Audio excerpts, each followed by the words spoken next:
নমস্কার বন্ধুরা, জন্মাষ্টমীর শুভেচ্ছা ও ভালোবাসা জানাই। যেহেতু আজ জন্মাষ্টমী, তাই সকাল সকাল গোপুসোনাকে স্নান করিয়ে রেডি করে দিলাম। গোপুসোনার জন্য ওর বাবা দুটো জামা নিয়েছিল, তার মধ্যে ইয়েলো কালারের জামাটা বেশি ভালো লাগলো। প্রথমে গোপুসোনাকে আমি মধু দিয়ে স্নান করিয়ে দিয়েছি। মধুটা ভালো করে গায়ে মাখিয়ে নিয়ে তারপর জল দিয়ে স্নান করিয়ে দিলাম। তারপর দিলাম মাখন। যেহেতু গোপুসোনার মাখন খুব পছন্দ, তাই মাখন দিয়ে স্নান করিয়ে দিলাম। মাখনটা ভালো করে গায়ের মধ্যে মাখিয়ে নিয়ে তারপর জল দিয়ে মাখনটি ধুয়ে নেব। ভালো করে ধুতে হবে, নাহলে চ্যাটচ্যাটে ভাব চলে আসবে। ভালো করে মাখন দিয়ে স্নান করিয়ে তারপরে দেবো টক দই। টক দইটা দিয়ে ভালো করে মাখিয়ে পরিষ্কার করে তারপর দেবো জল। জল দিয়ে ভালো করে ধুয়ে নিয়ে পরিষ্কার করে গোপুসোনার গামছা দিয়ে মুছে নেব।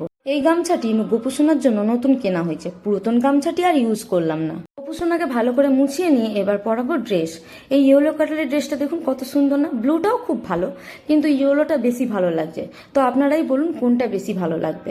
আজ গোপুসোনাকে খুব সুন্দরভাবে সাজাবো, কারণ গোপুসোনার আজ হ্যাপি বার্থডে।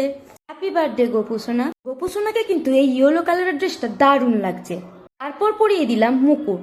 এই মুকুটটি আমার মা আমাকে কিনে দিয়েছিল। মুকুটটা কত সুন্দর লাগছে না?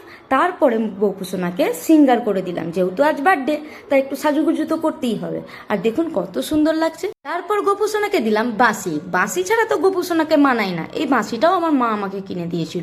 তারপর রজনীগন্ধা ফুলের মালা দিয়ে গোপুসোনাকে সাজিয়ে দিলাম। জন্মাষ্টমী উপলক্ষে আমাদের পাড়ায় বসেছে মেলা, আপনারা কিন্তু অবশ্যই আসবেন। আমাদের পাড়া বলতে মির্জাবাজার গয়লাপাড়া। যেহেতু আমাদের বাড়িটি রাস্তার ধারে, আর এই মেলাটি রাস্তার ধারে হওয়াতে আমরা 6-7 দিন এখন এই মেলাটি উপভোগ করব।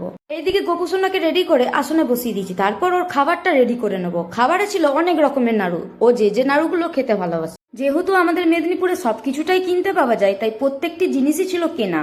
যেমন ধরুন তালের বড়া। তালের বড়া সবসময় বাড়িতেই আমরা তৈরি হতে দেখেছি, কিন্তু এখন মার্কেটেও বিক্রি হয়। গোপুসোনার জন্য মাখন একটা বাটিতে বেড়ে নেব এবং তারপর দেব তুলসী পাতা। এখানে আমি 2 রকমের তুলসী পাতা নিয়েছি। একটি হচ্ছে কালো কালারের তুলসী, একটি হচ্ছে সবুজ কালারের তুলসী। কালো কালারের তুলসীটাকে বলা হয় রাম তুলসী এবং সবুজ কালারের তুলসীটাকে বলা হয় রাধা তুলসী। যদিও এটা আমি জানতাম না, শ্বশুর বাড়িতে এসেই শোনা। তারপর গোপুসোনার জন্য গ্লাসে দুধ ঢেলে নেব। এরপর খাবারটা দিয়ে দেবো গোপুসোনাকে। গোপুসোনার জন্য ছিল মালপোয়া, তালবড়া, নারকেল নাড়ু, তিল নাড়ু, মোয়া এবং বাদাম নাড়ু, চালের নাড়ু, মাখন, আরো অনেক কিছু। আর চকলেটটা এনেছিল, কিন্তু আমি দিতে ভুলে গেছিলাম, তাই সন্ধ্যাবেলায় দিয়ে দেব। আর আমার এই ধূপধানিটা দেখুন কত সুন্দর না? একটি পদ্ম ফুলের মতো। এইদিকে আমি সবকিছু রেডি করে নিয়ে গোপুসোনাকে পুজো করে নিলাম। আর এইদিকে আমার হাজবেন্ড গেছে আমাদের গোপালজি মন্দিরে পুজো দিতে। গোপালজি মন্দিরটি আমাদের পাড়াতেই।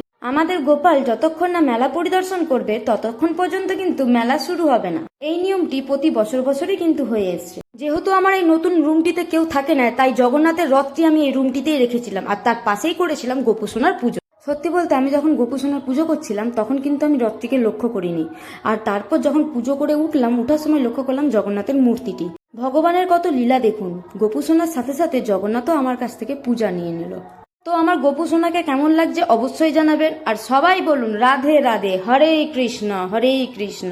আজকের মতো টাটা, আবার আসবো মেলার ভিডিও নিয়ে। ততক্ষণ সুস্থ থাকুন, দেখতে থাকুন, আর সবাই বলুন রাধে রাধে।